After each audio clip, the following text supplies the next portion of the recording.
A Miguel Hernández. Tus versos son del pueblo que araña la tierra,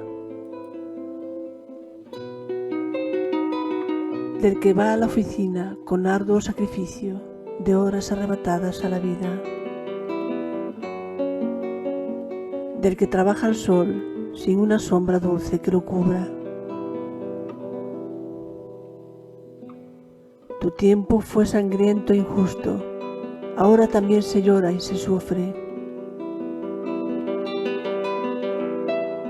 Los poemas que brotaron de tu rayo herido han recorrido los días y las noches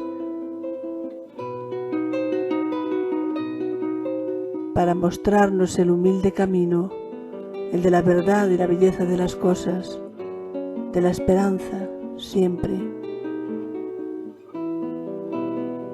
Aunque los vientos se acerquen a la puerta con remolinos desatados y absurdos.